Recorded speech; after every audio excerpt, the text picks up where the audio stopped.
We write songs about movies, and this week we've written songs about the return of the living dead. Like, comment, subscribe, and dance naked on top of that bell icon. This is the Royds Review Podcast.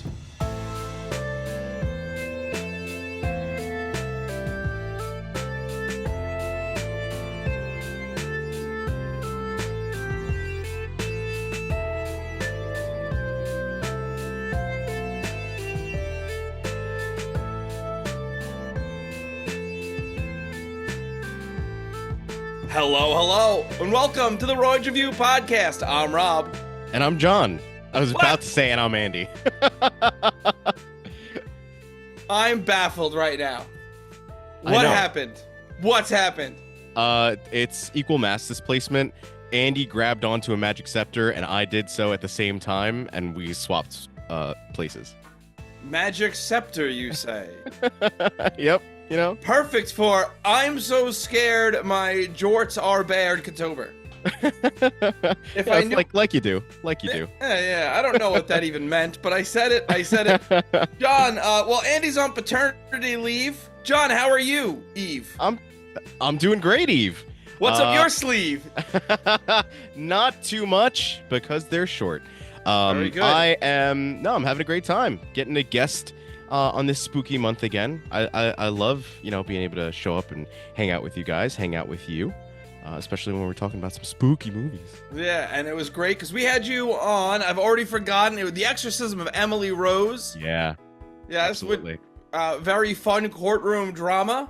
Oh, yeah. I forgot to mention that when I started watching it, I was watching it in Spanish, and it was called El Exorcismo de Emiliana Rosa. And I only noticed about 15 minutes in. Oh, no! But yeah, I'm super excited to be back again. Yes, you are the one who suggested the Return of the Living Dead. Yeah. And I had texted you, hey, did I need to see The Night of the Living Dead? Full honesty, I have actually seen that before, The Night of the Living Dead. Okay. I saw it a very long time ago. Yeah. But I was very happy when you said, no, they literally talk about it at the beginning. Yeah. So I was like, all right, cool. I don't need to revisit that. It was also like a really fun nod to the fact that the writer of this movie had worked on Return of the Living Dead, and it was like over some legal disputes between he and George Romero, the director of Night of the Living Dead, was the reason why they said, okay, like this was supposed to be a direct sequel to that movie. But they kind of butted heads, argued over the rights for the story, and then O'Bannon was like, all right, fine, we'll just move forward and make my own movie, pretty much. Well, they certainly made their own movie. For sure. It's a totally different vibe. How old were you when you first saw this? Too young. I was too young. So, okay, I first heard about this movie the night that my brother and I watched Scooby-Doo on Zombie Island. Because my dad's sitting there watching it with us, and when the Terror Time Again segment of that movie comes up, so the big rock song. We're placing this roughly 2004, 2005, right? No, it had to be before that. That had to be like 98, 97 or 98. Wait, which Scooby-Doo is this?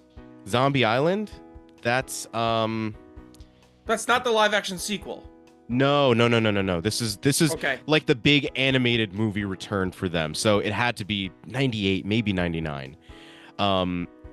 And so my dad's watching it with my brother and I, and he's like, this song reminds me of the music in this movie called Return of the Living Dead.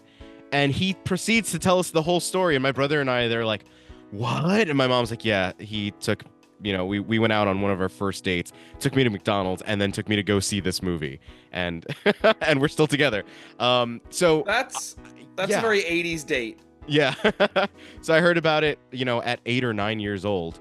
And so it was probably on Sci-Fi Channel or something like that, or TNT. And I wound up watching it around that same age, 8 or 9 maybe. So I was watching the edited for TV version, sans the dance, or probably really cropped in. Yeah, just her face. Yeah, it's like, oh wow, she's really animated, bobbing her head around. But yeah, I was super young when I first saw this, and I was both horrified at the scarier scenes and just enamored with all of the slapstick humor in this movie because there's tons of it. So that's what I was gonna ask you now. So you were scared by this movie the first time you saw it? Yeah, as a kid, seeing all the zombies rise from the grave was pretty scary. The scenes where like the paramedics and the cops get taken out, Yeah. those scared the hell out of me. The Tar Man scene scared the hell out of me. I just saw it at the right time to be scared enough, and it wound up becoming one of my. This is within like my top 5 favorite movies because of that experience. I get it. I thoroughly enjoyed this. I had a great time watching this. I thought this was one of the best horror comedies I've ever seen. Yeah. So I was really excited because I didn't know what this was when you first suggested it. I did not realize this was a horror comedy. Yeah. I thought this was a straight sequel to Night of the Living Dead. Yeah, I think I had suggested Demons, which Andy had pointed out to me was a little niche, an Italian demon zombie-esque type movie with really bad Italian dubbing a la any of the 80s Italian horror movies. Okay, let me tell you something right now. I'm so on board for that. Andy! You know what, though? He had a good point where it was like, maybe that's a little niche, so maybe next year. Who knows? You got something to look forward to. You know what? This is the first time I can say this, and it's probably true. Andy, I know you're watching. We got to do that Italian movie, Demons. Because it sounds like a foreign movie with bad dubbing. Let's do it. Andy, what are you doing, Andy? I'm speaking directly to you. I'm speaking to your soul. I love you and I miss you. I can feel just how forlorn Robb is through the camera. Yeah, I have 4 Laurens. Who needs 1 Lauren? So I just wound up loving this movie so much, and I had suggested this as like the follow-up. Like, okay, Demons is definitely a little niche, but this is it's such a fun movie, and I feel like I've spoken to some people who don't like the humor in it. And I get that because it is very, very over the top. It's super, super hammy. Yes. But a lot of that comes down to the way that they shot it and the fact that they were able to get a bunch of fairly like unknown actors, like people that you'll recognize now, but like first time actors. And they basically set up like rehearsal for 2 weeks before they actually started shooting. And they rehearsed it in sequence as if it was a play. So when they're shooting it out of sequence the way you normally do when you're on a movie set, they had a point of reference of like, right, this is how I feel during this scene. They weren't going into it completely cold. They had already rehearsed how they're supposed to feel. So for a movie that's so unserious, like all silly, no goose, they put enough preparation into it to be able to have it hit hard the way that it should. You lost me at no goose.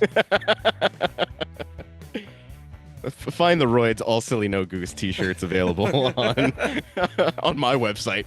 yeah, exactly. Should we get into it? Yeah, let's do it. The movie opens up with a message. Everything in this movie is true, and it is now July 3rd, 1984. I couldn't figure out where we were at first. I was like, is this a dead body factory? Right. Guy's like, all right, 2 AFPT, 2 adult females, perfect teeth, because someone knows what he likes. Yeah. I love the name, the You Need a Medical Supply Warehouse. It's so what good. It was called? Yeah. Yeah, it's like UNEADA, UNITA. That's great. We get some really silly lines, like, all skeletons come from India, which sounds silly, but then you're like, oh, actually, that's kind of gross, and that's probably all because of Britain, isn't it? I know. What's so great is the intro of this movie with James Caan and Tom Matthews, who wound up playing... oh, shoot, why can't I think of his name now? He's like a really big part of the later Friday the 13th movies. Tommy something, his name in the series. But he was like one of those inexperienced young actors who had gotten a chance to work with James Cameron. Like if you've seen The Secret to Happiness, the one with Will Smith. Oh yes, The Pursuit of Happiness. Yes, Pursuit of Happiness. Thank you. He plays one of the people who like really believes in Will Smith's character and is like the one who gets him the job in the end. I refuse to watch that because they spelled happiness wrong. Happiness. Yeah, exactly. But you can see how they were like riffing off of each other, and so much of it feels very unscripted and like what is the word I'm looking for? Just like off the cuff, pretty much. Okay. Yeah, all the stuff between Freddy and Frank is just too good. Yes. Too good. Frank shows Freddy a fresh cadaver, and Freddy is understandably shook. I gotta laugh at "Look Alive." Yeah. We cut to some 80s punks. The dialogue is absolutely outrageous. I like sex with death. Yeah. Shut up. I'm out. I'm not hanging out with you guys anymore. Like, this isn't fun anymore. Frank asks Freddy if he's seen Night of the Living Dead and tell them that it's based on a real case, and when Freddy doesn't believe him, Frank explains that it's all from a chemical spill that caused all the dead bodies to move around like they were alive. The true story was kept a secret, and Frank knows this because of a clerical error, and a bunch of bodies were just sent to this medical supply store. Or one was. The canisters that they have in the basement. Yeah. That leads to just like, again, some of the best work with like the way that James Cameron is able to ham it up before he goes full like turning it to 11 the way he is the rest of the movie. Here you could tell he's got the new guy, he's breaking him in, he's telling him all the stories, and he's just like poking at him. And I love the thought that they had an hour left before they had to clock out. They were almost out of there. Like he speaks to his wife on the phone. He's like, yeah, keep the pot roast on the stove for me. I'll be leaving in like another hour. I'll be there soon. And you can tell that Frank is just enjoying poking at Freddy and getting him scared, you know, with this whole story of like, oh yeah, like this is all based on a true story. And, you know, one of those canisters wound up right here. And there are so many people now, because this movie has such an incredible cult following, who get like trioxin tattoos. My brother and I were actually going to start a podcast like way back in the day.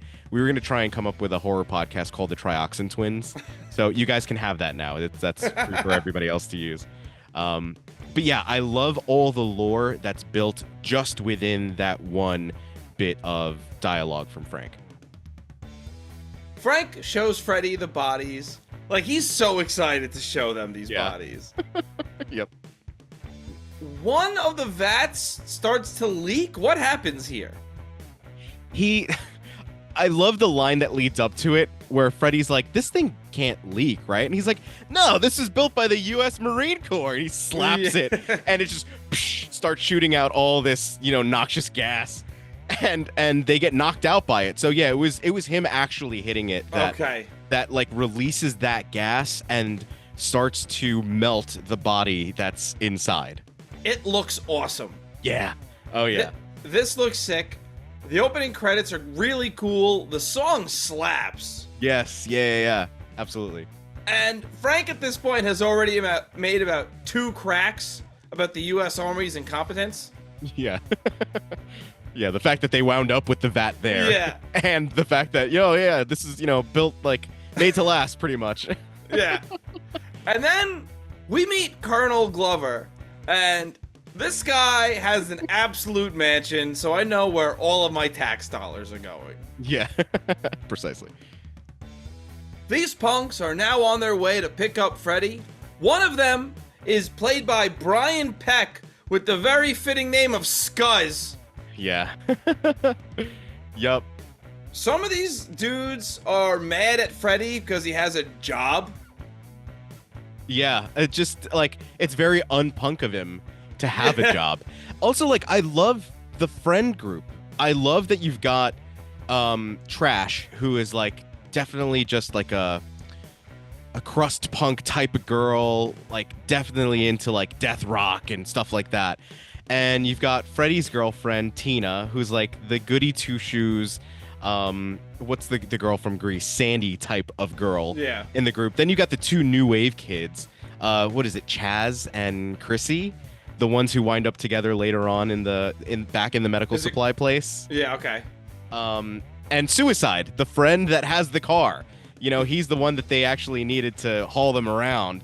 And I love all of his parts too, where he's just talking about like, you know, you guys think this is a costume? This is a way of life. Well, this dude's driving and he tries to choke one of them in the back and they almost get killed by a train. Yeah. And then I think he tries to choke Brian Peck, right? It's like what anyone who has seen that Nickelodeon documentary would like to do.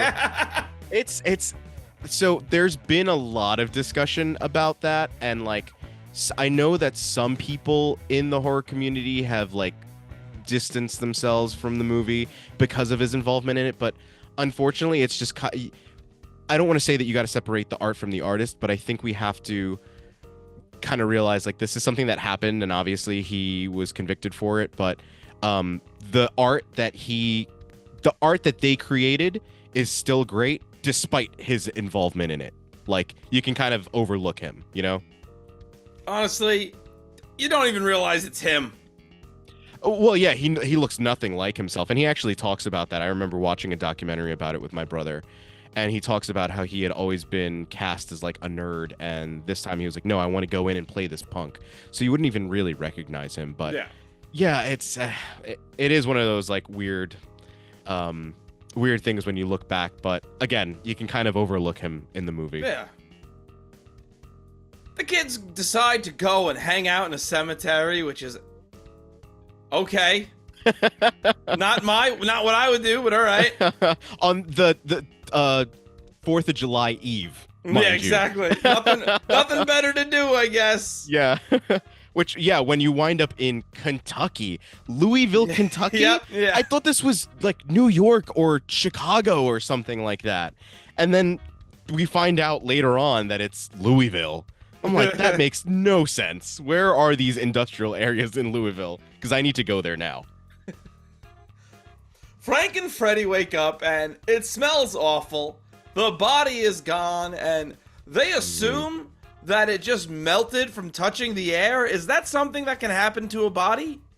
I'm not smart enough to know. I don't think so. I mean, I think it's just supposed to set up the surprise later on when the teens wind up back in the basement. And but like, you know, this guy's still in there. He's got to be. Yeah. I'm literally just questioning, like, is that even a thing that can happen? Like, dude, you literally have to take care of dead bodies. Shouldn't you know what causes them to melt? Oh, yeah, fair. Yeah, good point.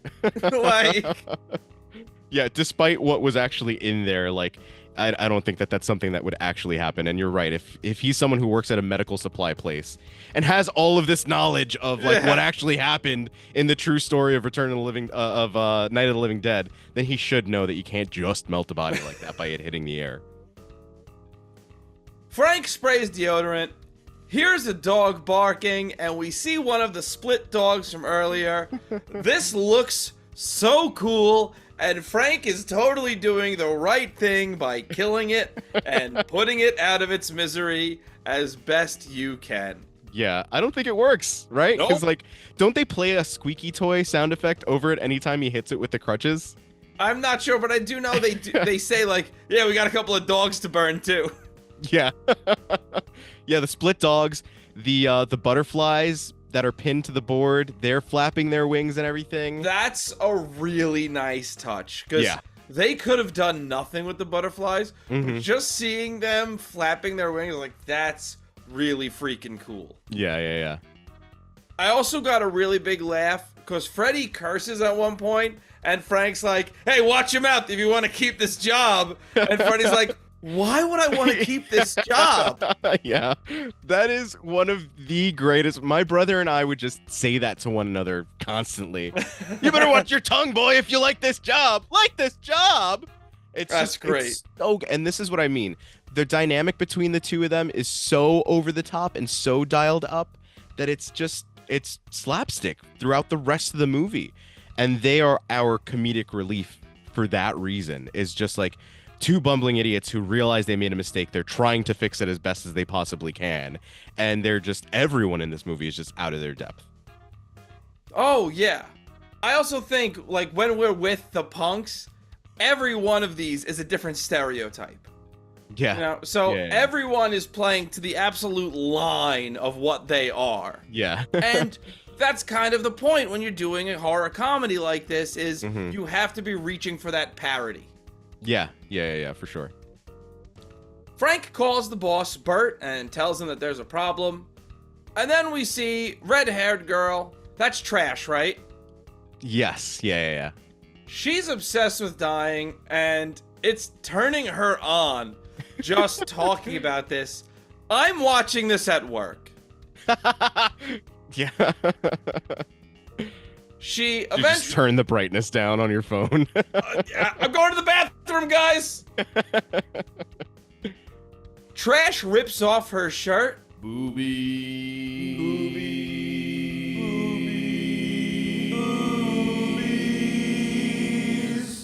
She does a striptease on top of someone's grave while they all dance around her with flares they seemingly have, which they have not had before and also will not use to fight off the undead, but they do, for some reason, have flares. Which I thought these were going to come back later, because again, it is the 3rd of July.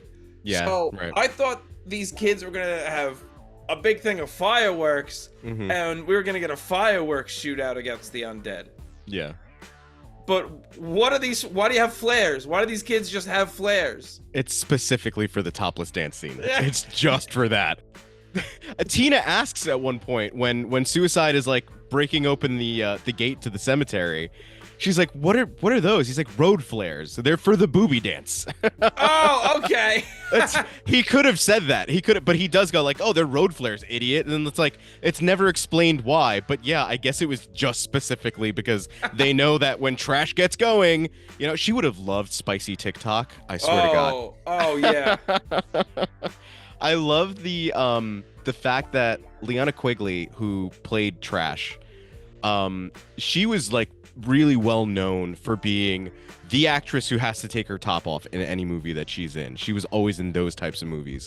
And what's so her name one more time? So for this dance, they shot it a couple times, and obviously like everyone is like standing below her. She's up on this giant grave, and they shot it without any sort of like underwear or anything. So the director was like, I don't think that we can actually show that. They had to manufacture what she called a Barbie piece so that it just completely just made it look like she was still nude, but concealed her a little bit more. I watched this on Amazon Prime, and they had that little thing that's like pop-up X-ray video. thing? Yes. Yeah. And I read that, and there was a little more to the story that it gave. Oh, did it? Okay. Yes. So originally, apparently, her down there looked kind of like my beard, which is very common for the time. Yeah. And the studio said, that's disgusting. You cannot show pubic hair like that in a movie. Yeah. So then when they shaved it, they were like, oh, now it shows everything. We can't do that. So yeah, that's... Revert. Yeah, exactly. That's awesome. They started like pouring hair tonic. Come on. Yeah. They did the Bugs Bunny. I love Miguel Nunez's reaction in that part too. They cut to him and he goes, "Yeah." So good. This entire movie is just full of those little sound bites that are so good. That's how I react when I see boobies. Yeah. Bert tells Frank that they should get rid of all the evidence as the reanimated body behind the door continues to bang on. And I love this line from Bert. It's like, you open the door and then you brain it with this axe. Yeah. Freddy lets the cadaver out and it immediately attacks Bert. It's just a hairless naked man. Let's see the hog. I say this every time. Let's see the hog in these movies. Come on. Listen, if they were shy about her bush, then I'd say that they were probably going to be shy about showing the hog too. Fair. But the way that man is built, I mean, Homer Simpson was running around with a hog and a half, I would have to say. I always laughed at that. I'm like, why did they find the most jaundiced cadaver ever? And I think that's just because of the inexperience of one of the special effects guys that was like signed on to the movie to begin with. He's also the one responsible for the toy skeleton coming up out of the ground later on and having the jaw open up. Hey, they thought that was so good they used it twice. Yeah. He was just like so out of his depth, and he admitted to it where he was like, yeah, I was not prepared for the amount of fabrication and like detail that I was gonna have to put into these makeups. So when you see it, I think like after they chopped the head off, that's what it was just supposed to look like. He was like, oh, we actually need a head on here. And they were like, yeah, he's supposed to run out and then be beheaded. He's not supposed to just run out like that. So yeah, it's one of those. There are a couple of wonky effects, partially due to that special effects artist. And that's why they couldn't get the hog, because you just couldn't get it right. No, this is too girthy. Let's dial back the girth by like 3 notches, please. Why is the vein longer than the hog? Are those the nerves coming out of the body? I guess it's a cadaver, right? That could have happened. Yeah, good. Bert blasts a pickaxe into this thing's head. It doesn't kill the cadaver. And like, hit the brain. And I hit the effing brain. Yeah. You mean the movie Lion? Yeah. So good. Bert saws off the head while telling Frank to be a man. So good. Everyone is screaming as the cadaver knocks everything off the shelves. They tie him up. The chaos is so realistic. I believe this is how I would react also. Yeah, right? Just running around screaming. In a panic, right? You've got this big yellow cadaver running around your factory. You're trying to, you think you know how to take care of it if you're going by movie logic. Yeah. I think that's the thing, right? Is everybody's going, well, right, yeah, this is what they did in the movie. If we know that most of the details from the movie were correct and they just had to change the names and the places, then destroying the brain should work. And that's what I love about this movie. This is one of the rare times where a lot of the movie tropes that we've come to associate with zombies do not work. Right. So it made it really original in that sense, and just creates more chaos and slapstick humor. Bert plans on bringing the cadaver to the mortuary across the street and cremate the body. We're back in the cemetery and Trash is just refusing to put her clothes back on, and everyone seems to be over it. Like, they have that post-nut clarity. Like, they've all finished, and this one guy's like, come on, have some respect for the dead. Yeah. You could have said that before she was dancing on the tombstone, dude. Right. We're at the mortuary. We meet Ernie, and this dude stays strapped. Yeah. He's like, hey, here you go, Bert. That was a very purposeful choice to name them Bert and Ernie. It had to be. Yeah, absolutely. Yeah. I also love, I think the scene where they're calling Bert, the eye tests that are around the factory. Mm-hmm. There's one like behind them in the one scene where they're making the call to him, and it says something like, Bert is a slave driver in the eye test, like the way it's laid out. Oh, does it really? Yeah. That's fun. But yeah, Ernie is another one who's just absolutely insane. And it's like so much character is built into him that they don't necessarily discuss. But like you kind of get that he probably grew up in Argentina and has some roots back to Europe. Well, This dude is working on a body that has, rigor mortis. Rick and Morty. Yeah, Rick and Morty. Apparently, you can get rid of rigor mortis by working the muscles. Doubt. Press X to doubt. I don't know. It's probably true, right? Like you got to break it out. That's how they get the cadavers to cross the bodies to cross their arms, I guess. But rigor mortis eventually just goes away. Ah, okay. I guess so. Yeah, true. Bert tells Ernie that inside the bag are a bunch of rabid weasels, and Ernie refuses to help. He tells him to call animal control. And then Ernie's like, fine, I'll help you, but I gotta shoot him first, because burning him alive would be cruel. Yeah. And this exchange popped me real hard. Bert says, it's not weasels in the bag. And Ernie goes, oh, no kidding.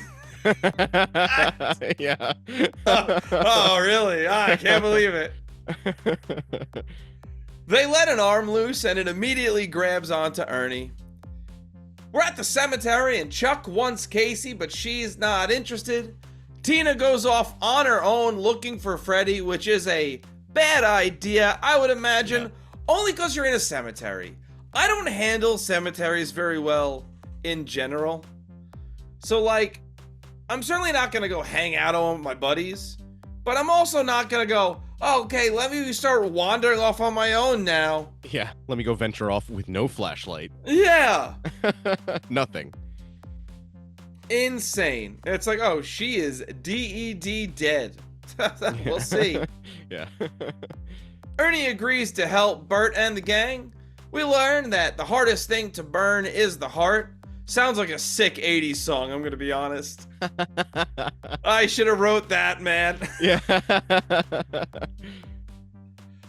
Bert and Ernie throw all the body parts and split dogs into the furnace. They get caught by Big Bird, who wonders what they're doing.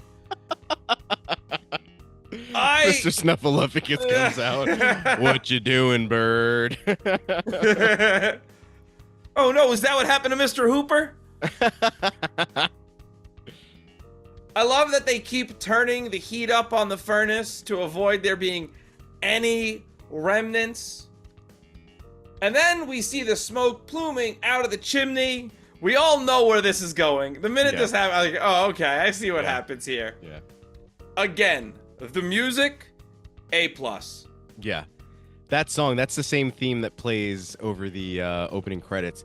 And, like, considering that this was, in the 80s and you had a lot of, like, 70s Italian horror to go off of, a lot of this, that theme in particular sounds a lot like the music of, like, Goblin, who did the music for Suspiria, Tenebrae, and stuff like that.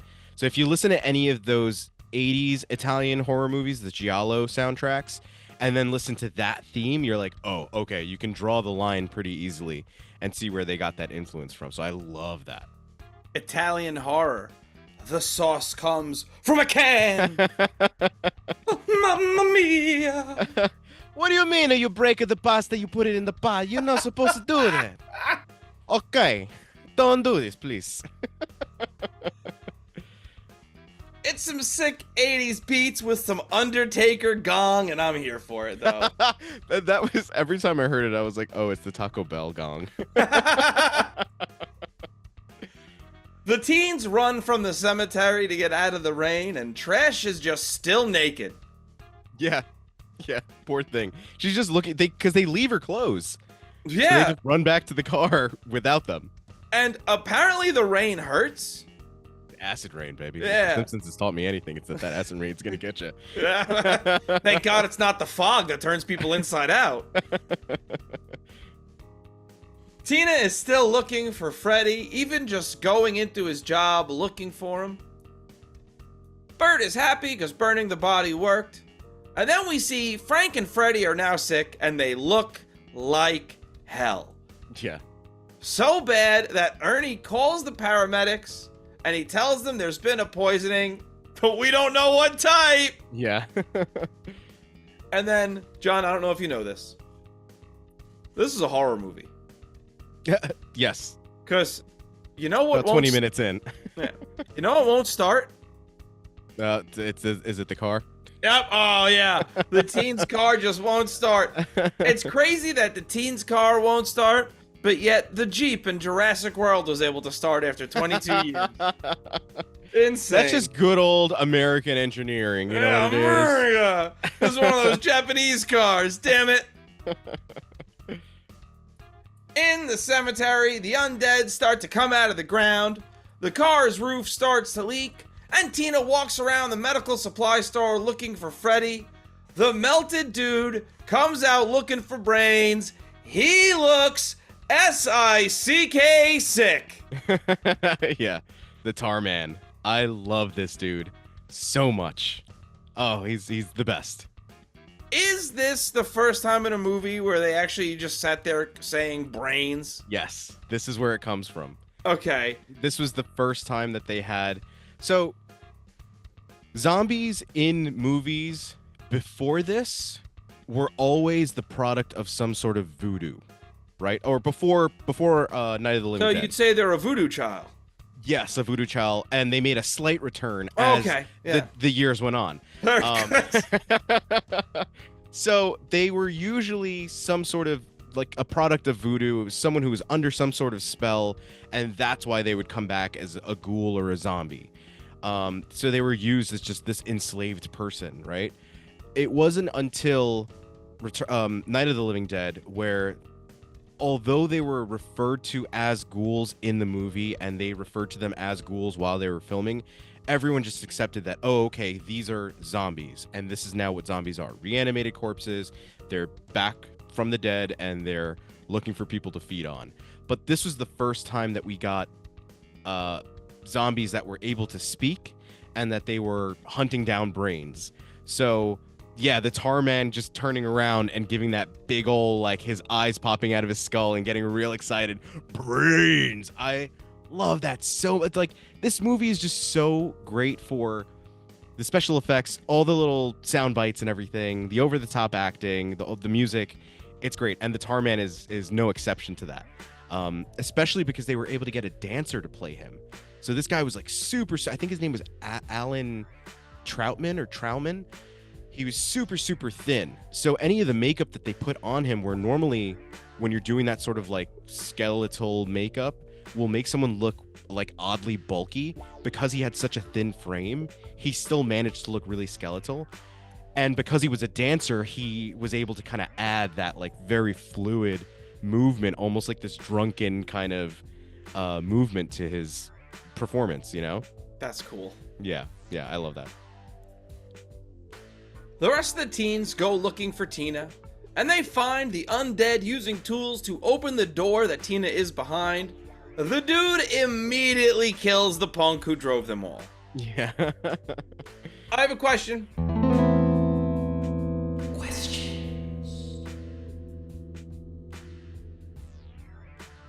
In this universe, does getting eaten by a zombie turn you into a zombie? So... I think this is the first time that I've actually questioned that logic, because again, this is very early on in what we now come to accept as like zombie lore, movie wise and just media wise. Eventually Trash is a zombie whore. Yeah. The street walking dead, if you will. Very good. So that's where I started to question it, where all of the people who are eaten by the zombies indoors are not turned. It's the effects of the rain.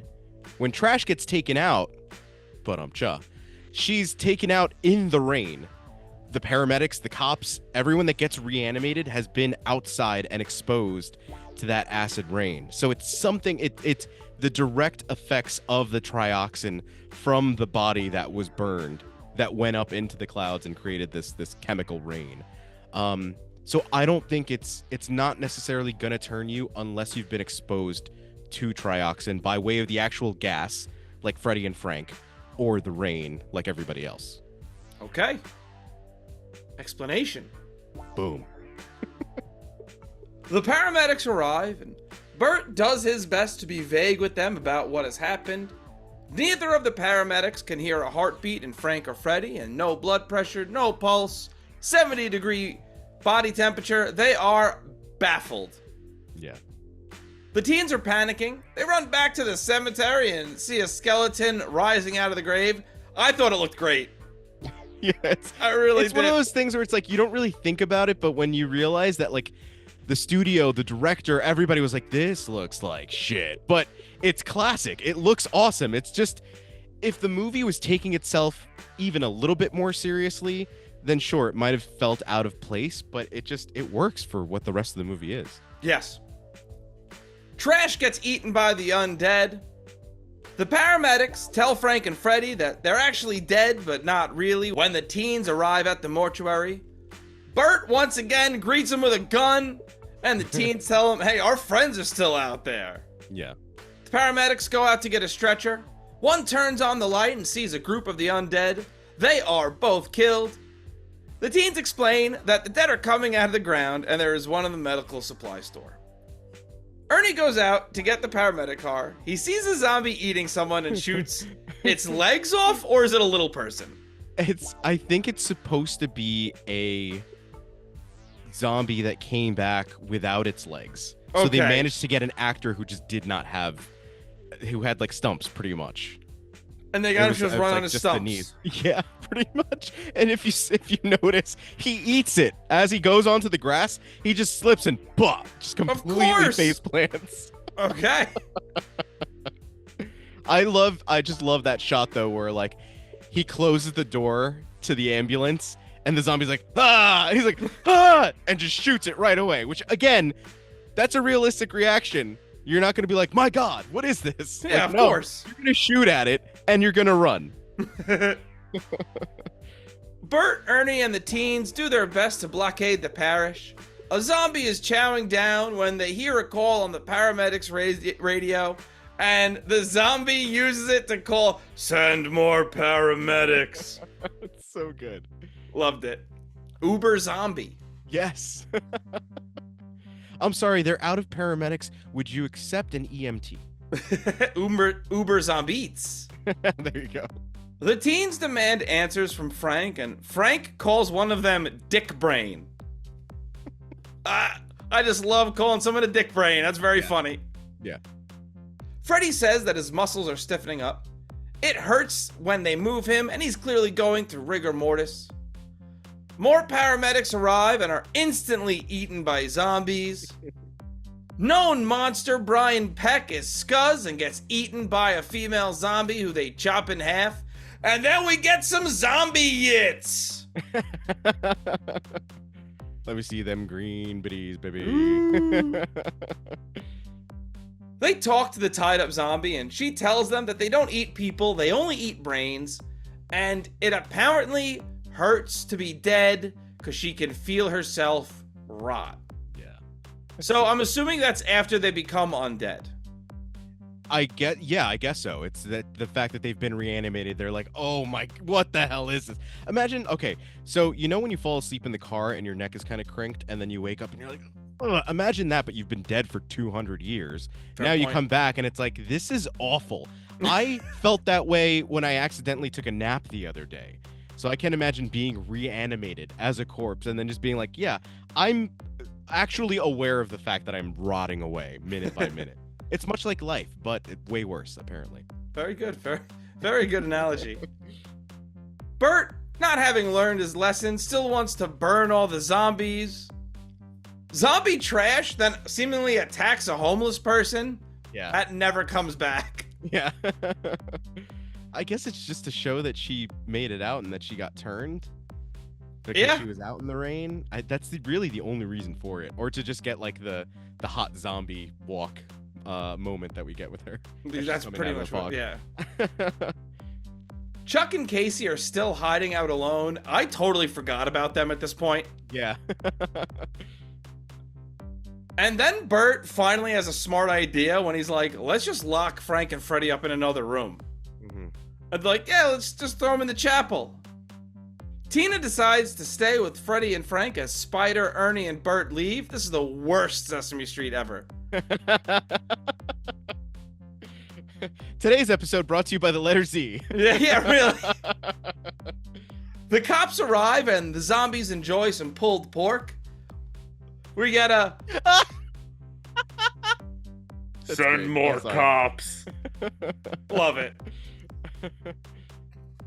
Ernie suggests nitric acid as the solution to the zombies for some reason. I don't know how that'll work.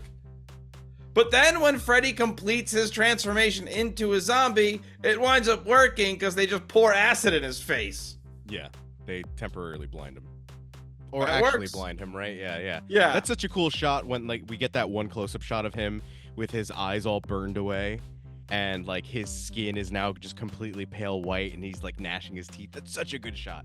But you mentioned Spider before. I love that this was one of Miguel Nunez's, like, I think this is, if not his very first role, a very early role of his.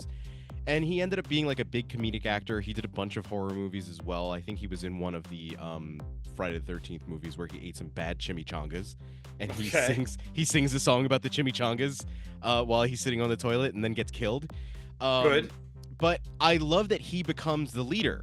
Because, like, when you look at all the punks, you're like, oh, right, Freddy is their friend that they're going to pick up. He's obviously the leader. Then we meet Suicide. Okay, he's the big, tough guy with the chains and the leather and the car. He's got to be the leader. And then you figure, okay, Scuzz is the one that's got the knife and he's got the mohawk. He must be the leader. When in reality, Spider's the only one who's been thinking logically throughout this whole thing.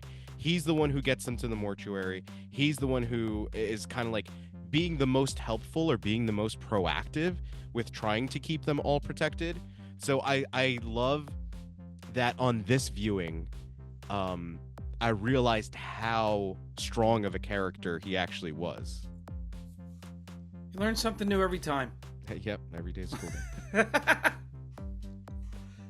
Freddy breaks out. Ernie now has a broken foot. I didn't see that happen, I don't think. They knocked into his foot, or they dropped the pew on his foot. Oh, and it breaks okay. it. I think that's what it is. Because it looks like they just brushed past it, and he goes, ah! He's like, Yeah. he probably played for the German soccer team. Or Argentinian, I'm sorry. Spider, Ernie, Tina, and Bert have a plan to run to the cars and fight through the zombies, and then Bert and Spider drive off, and Ernie's like, they'll come back. Yeah. And Bert's like, nope, our plan is to find a phone and call the cops. Yeah. Spider and Bert find their way to the medical supply store and reunite with Chuck and Casey, and all the cars just explode. Yeah. When they're like, oh shit, your car just exploded. And he's like, don't worry about it. My car and Frank's car is still out there. Then you see the bigger explosion. Yes. Like, we never actually see the explosion, but the lighting is there to imply that all the cars are gone now. Spider's like, yeah, not anymore. Sorry. This is, to me, the coolest scene in the movie when Frank takes off his wedding ring and puts himself into the furnace. Yeah. With that song playing. Burn. Yeah. Burn. Horrifying scream. Yeah.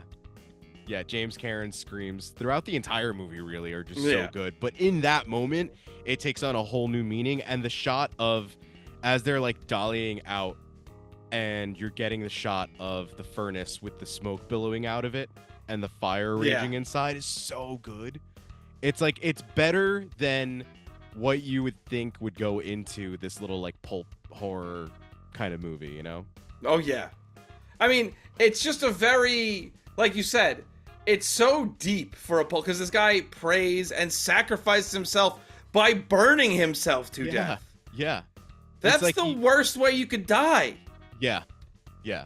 And considering that, like, you know that he can feel all of that. It's Yes. not like they're saying, like, oh, well, when you get turned and you get reanimated as a zombie, you can no longer feel anything. We learn from the half-corpse lady that you feel every single bit of it, so it's still just as painful for him. Yeah. And, like, the thing is, there was so much love, there was so much care that went into this movie. And, like, even though this was Dan O'Bannon's first time directing, he was open to suggestions from the cast. He knew that he was working with a bunch of veterans. So he you can tell in moments like that, like the shot of the furnace, that there was love poured into this movie by the cast, by the crew, by the director. So it's not like it was just this kind of like cheap thrown together horror movie that just gained a following. You could tell that they really cared about it. Yes, that is true. I mean, you could tell just by the effects. Yeah. Absolutely. A police helicopter arrives, making some announcement. Freddy continues to taunt Tina as he makes his way to her by the smell of her brains. And then Bert is very clearly about to shoot Tina in the head. Yeah. That's so. That shot is haunting. Yeah, it's so cool. He realizes he's like, this may be the only way to, to stop this. Yeah. I kind of keep myself barricaded in here. They open the door, letting the slimy zombie out. Bert knocks the zombie out cold. He calls the police, and as they talk, the police get overrun by zombies. Bert calls the number on the side of the tank from the beginning of the movie and gets connected to Colonel Glover. Colonel Glover really makes sure he gets every bit of information. There's a lot of, okay, and then what? And then what did you do? And how did you react? Yeah, exactly. I see. Let's go, Colonel Glover. He was like, if I only get 3 minutes of screen time, I'm gonna eat up every minute of it. Glover makes some calls. And apparently there's a contingency plan, and I knew it right then. They're gonna nuke this town, aren't they? Yep. He does go, less than 4,000 dead. Yeah. Oh, good. Yeah.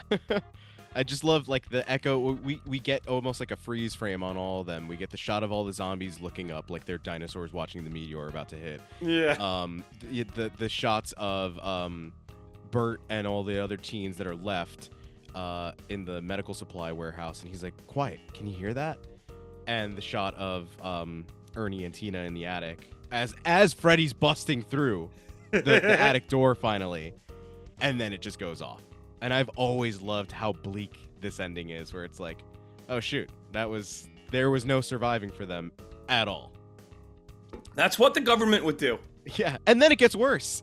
Yeah, it starts to rain, and they think the rain will help with the fire. Another skeleton pops out of the ground. It's the same shot as before. And the credits roll over highlights from the movie. The credits roll over highlights of the movie with Party Time playing. And I got a tattoo that says Party Time. I don't know if you can see it in the shot. But it's yes, you can, holding a tombstone. It says Party Time underneath. It's different than what I went to the artist with, but he was like, this will look really cool, and I did it. And I wish I would have stuck to my original idea, but it's still a tattoo dedicated to this movie because I just love that song so much. It's so good. And it's so good as the movie's ending, where they're like, oh yeah, the president will be in Louisville tomorrow. He'll talk about the tragedy and he'll talk about all the lives lost, but thankfully it was only 20 city blocks that got affected. It's only 4,000 dead, and the rain will take care of the fires. So you've got to imagine, now you're going to have charred corpses being reanimated by the rain that's coming down, and it just continues and continues and continues. There have been so many sequels to this movie, and none of them have been a direct sequel to this, but I would love to see the aftermath of, like, you've got all the Secret Service, all the military that's coming to aid after the bombing, and all of them get turned into zombies and overrun. That would be so cool. I agree. Yeah, the sequel to this movie is almost a rehashing of it. You could tell that they had a bit of a bigger budget, and you get Frank and Freddy in the movie again with different names, but this time, instead of being medical supply employees, they're grave robbers. So okay. James Karen gets to play like a way sleazier character, and they ramp up the comedy way more. I think between the two, this one's definitely my favorite. We talk about the third one. It's definitely wacky and crazy. We don't talk about the fourth one, though, or anything really after that. There are plans to make, I don't know if it's a reboot or just another sequel that's going to be taking place around Christmas time. And I've seen some of the trailers going around there, and it's just Tarman carrying a Christmas tree through a snow-covered cemetery. So that's pretty cool. As much as I love this movie, I just want it to be done right. I want it to be fun. I want it to have tons and tons of practical effects. I want there to be some reverence for how great this original one was. Well, let's go to Letterboxd. Let's. You can follow. It's like a 6 for me. We can't do that, unfortunately. Follow us on Letterboxd at TheRoydsBand. John, do you have a Letterboxd? I don't. I've got to make one. Yeah. All right. Well, don't follow John until he makes one. Realistically, I was gonna give this 3.5. I think this is really good. Yeah. You said 6. That's really high. I'll say 4. Listen. That's negotiation, baby, and that's jazz. Yeah, I'm good with a 4. Yo, let's do it. We just gave 4. I mean, we just gave The Return of the Living Dead a 4. I didn't give 4 anything. I'll tell you what I did, though. I wrote a song. Hell yeah, brother. I have a pick to flip. Okay. Let's flip it. Did you write a song as well? I did. Oh, yeah, I knew that. I was just asking you. I only ask questions I know the answers to. Call it in the air, John. Okay. Heads. It is heads. Oh, shit. Do you want to go first or second? I'll go second. I want to hear yours. All right. My song is called Dancing in a Graveyard. Really focused in on trash because I'm trash. And it's a little guitar-driven track. It's not even that guitar-driven. I wrote it on the guitar. It doesn't matter. It's rock and roll? Yeah, it's rock and roll. It's rock and roll. It's called Dancing in a Graveyard. And it goes like this.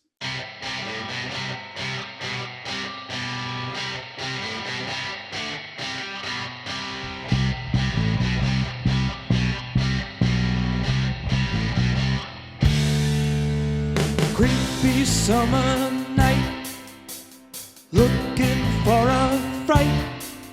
Start talking about death, makes you lose your breath. Dancing in a graveyard, graveyard, dancing on a tombstone, baby. Moshing in a mausoleum, dancing on a grave. Take off all your clothes, you don't feel exposed. You start to move your toes, the death just makes you go.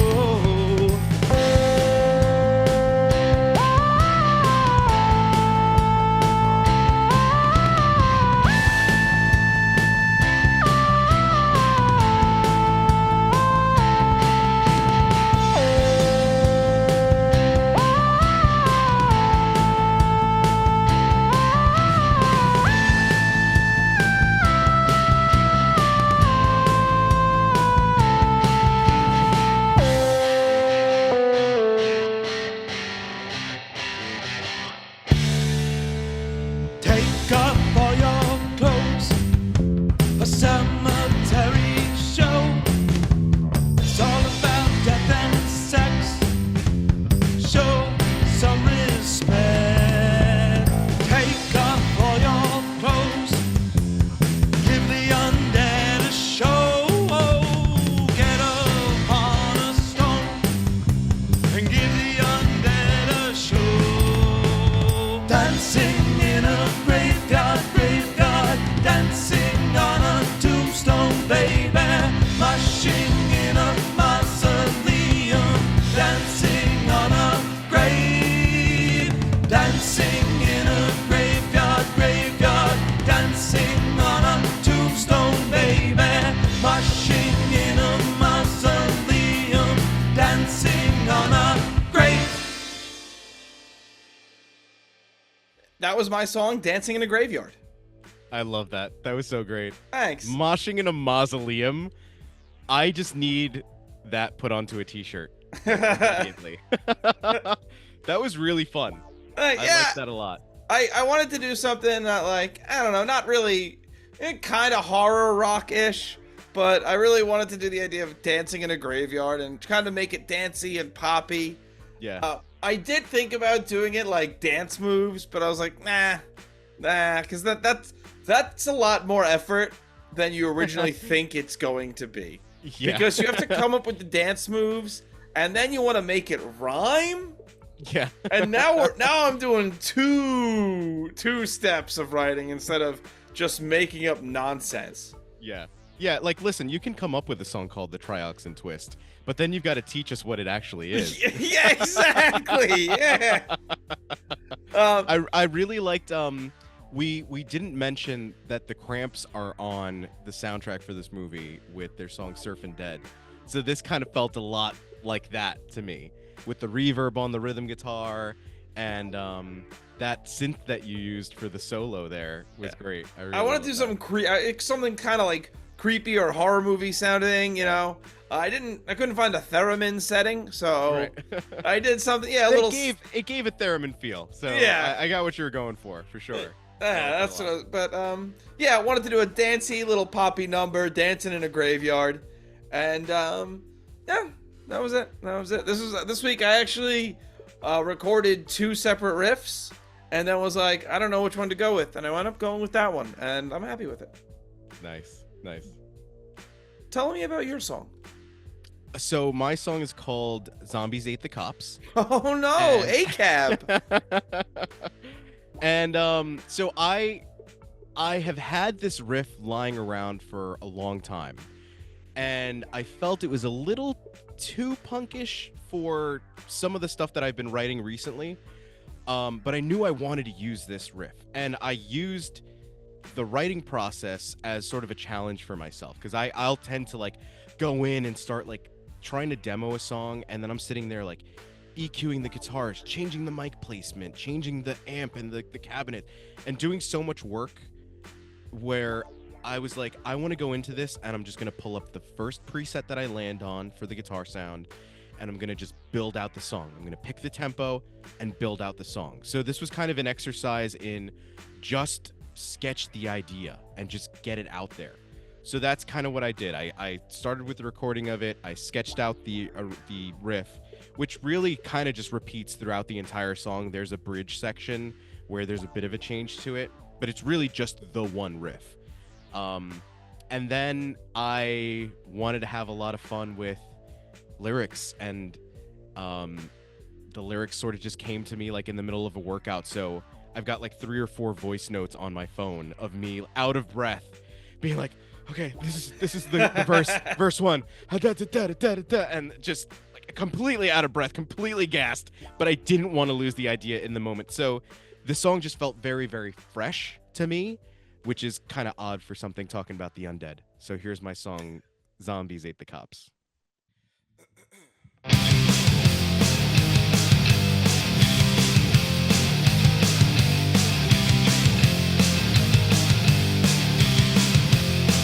I always said, when I grow up, I wanna be a fireman or drive around a garbage truck. I never thought that I would be locked inside a cemetery running from a zombie. Zombies hate the cops. Zombies hate the cops. Zombies hate the cops. Zombies hate the cops. Zombies hate the cops. Zombies hate the cops. Zombies hate the cops. Zombies hate the motherfucking cops. They grunt and moan. I barricade myself behind a door. I wish that they would just leave me alone. What's with this fog? I'll only tell you one more time. Best watch your tone, kid, if you like this fucking job. Zombies hate the cops. Zombies hate the cops. Zombies hate the cops. Zombies hate the cops. Zombies hate the cops. Zombies hate the cops. Zombies hate the cops. Zombies hate the motherfucking cops.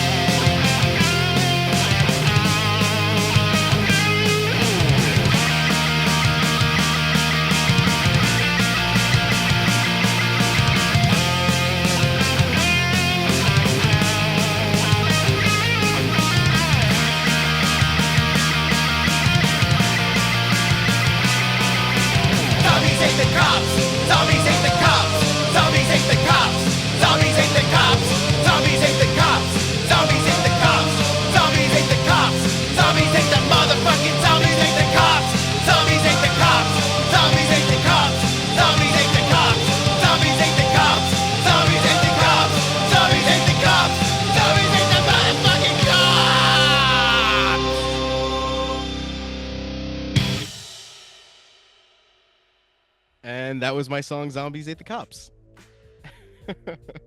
That was punk rock. That was awesome. Thank you. That rocked. I loved the woes and ohs at the end there. I loved that. Yeah, that was sick. That was a really fun riff. Really fit the 80s punk rock vibe too. Yeah. I see why you used it. That was great. Thank you. Yeah, I knew once I started going into it lyrically that I needed to have that big gang vocal whoa moment at the end of the song. I just kind of wanted to build it because it felt like a very simple, sort of repetitive song in regards to the riff itself. I wanted to have fun with the arrangement and like drop out the guitars in that one part and just have it drum and bass and the vocals. And even the syncopation with the vocals, that's what was so, like, I knew I needed to jot that idea down. And as soon as I was done with my workout, I just broke out the equipment and recorded the vocals right there. And I'm in the garage recording everything, and I'm doing the whoa-ohs. And at the very end, like the last go-around of that chorus, I wanted to hit like a big, like, whoa, in the background to kind of layer in there.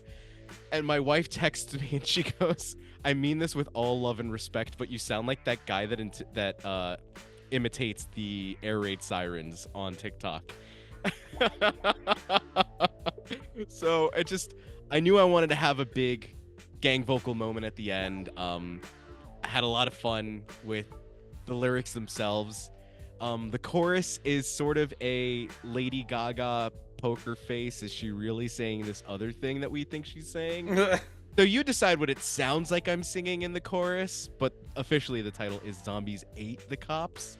But yeah, it's, I wanted to play around with it. I wanted to have fun with it. And I think this is my favorite song that I've written in a long time because it just felt fresh. It felt very, very fun, very high energy. I really enjoyed it. I loved it. Great job. Thank you so much. Rock and roll. Look at us, two rock and roll boys. I love that. We had to be as rock and roll as we could possibly be to make up for the fact that we didn't have our rock and roll, our collective rock and roll boy here with us today. Yeah, you were so close to a rhyme though. Oh no. Yeah, because you could have said we had to up how rock and roll he could be because we were missing Andy. You see, and this is why you're the lyrics man. Yeah. Yep. That's what it is.